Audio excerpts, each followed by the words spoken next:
You've got yourself a nice little carbon road bike, entry level, nice little bike. We then put some cleats on, which means your feet are glued to those pedals. Tell us a little bit about that journey. And I know we've got some awesome clips to cut in on this as well. Look, man, even when I think back to it, I get like cold because I was terrified. You're right. Look, and yeah, the first time I brought the bike home, I Tim got a bike as well, and I didn't even have the cleats on because I think it took me 6 months before I even put cleats on. I was that terrified of the bike. And I got my bike in November of last year, and we would go.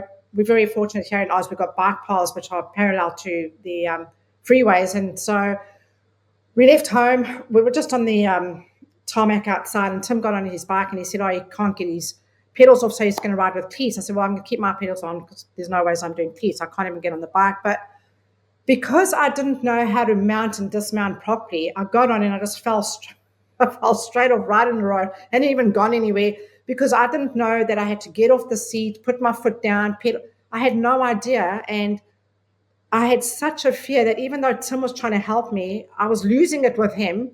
Saying, I literally stood, I said, "I can't do this. I don't want to do this. I hate this bike. I can't believe I spent all this money on it." I was really upset. I think I was more pissed off because I was like, my mind was, I want to do this, and now I've got the bike, and now I can't ride the damn thing, So it was really hard for me. And I know people laugh and they joke, oh, but it was a serious fear for me. Just like swimming in the ocean is a fear, and it's something I had to overcome. So, a lot of patience and Tim holding the bike for me and showing me how to get on and off and that, going down the pathways. But once I was on and riding, I felt so free. And I thought, hey, I might have found my new sport. I'm actually enjoying the ride. But look, I've had a few funny moments where it was one of those days I felt brave. Tim was at work. I said, I'm going to go out on my own now. I'm feeling like mother strong. I'm going to go for it. So I went out, got on the bike. Everything was going fine. But then I was getting sore. My hands were getting sore, and, I was getting pins and needles and that because I'm not used to it. So I decided I was going to turn around, but I don't know what I did. I forgot, but I just landed in a bush. But I didn't realize that there was someone behind me, and I just heard someone, and I just lay there on my side, and I had flipping twigs and everything, and the guy said, "I hear, hey, are you all right?" And I looked up, and the bike's on top of me. I'm in the bush, and I said, "Yeah, mate, I'm good." No, he said, "You need?" I said, "No, I'm really good."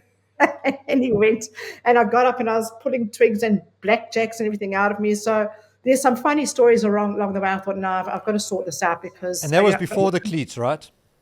way before the keys. Yeah. That's like a month into my bike. So I didn't even have keys. I think I came home and I told some people, and they laughed. I said, I can see the funny side now, but it wasn't funny, man. And how am I ever going to do the bike now? And then I just knew that I had to get the cleats done. And I have a very good friend who belongs to the tri club that I am. And I've told her of my fear, and she said, "No, come on, I'll sort you out." And, I said, "Okay, fine." And she took me down to a rugby field, a footy field. And she said, "I'll show you what friend helped me." But look, she's shorter than me.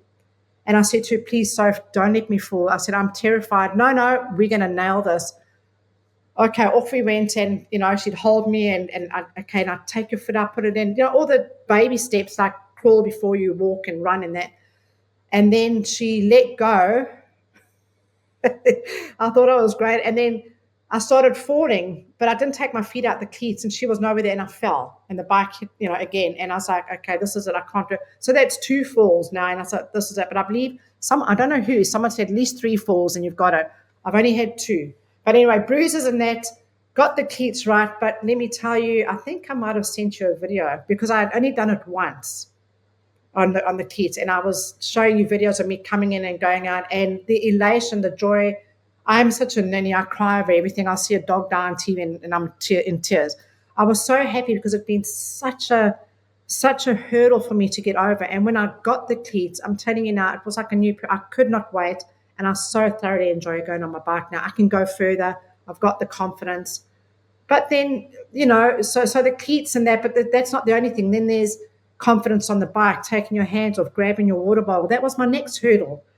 two hands. And let me tell you, I'm tense, so that's one hurdle I got over. So now you're on top of the world. You're a Totally. big swinging dick. You're a shit hot hero. You're sitting at home. You've just done your time trial. You told me sure I could have done better, but I wasn't feeling too lacquer. I was a little bit out of it. So then what happened? What was the next spanner in the works? So Tuesday night, sitting here, just minding my own business, watching TV, thinking, oh, I don't feel too great. Chest is sore, tummy's hurting, a bit of indigestion. So I go lie down on my bed. Things aren't getting better. What the hell's going on? Don't want to alarm my child. So I sort of say, Katie, mom's not feeling great, sweetheart. But it's getting to the stage where I'm now getting chest pains radiating up through. And I'm thinking, am I having a heart attack? I was up here. And then so anyway, we decided A&E. So hopped in there, went in there. They admitted me. So that was Tuesday night. Was there for 4 nights, came out 4 days later without a gallbladder.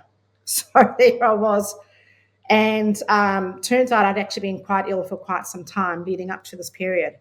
And I don't know if you recall, but leading up to my time trial, prior to that, I'd said to you, I'm not feeling great. I feel so flat. I've got no energy. I just think I've got no motivation. Don't know what's wrong with me.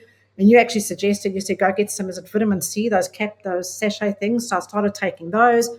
So I said, I just don't know what's wrong. I've got no energy, but all of this had been building up, and, so there I was. So look, that's, I think, so I had my operation. It's 2 weeks post now. I think Thursday was 2 weeks.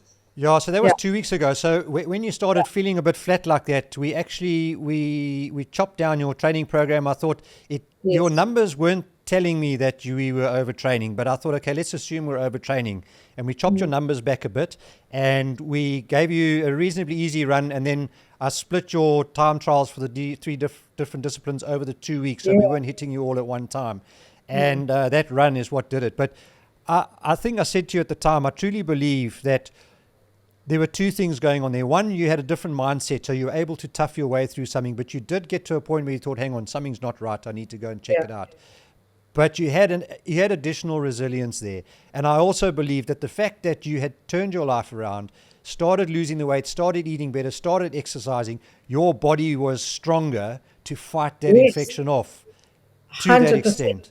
And look how quickly you've recovered from it now. And these are all the side effects, the positive side effects, the spin-offs of getting off that couch, taking that first step into doing something. And it doesn't get easier.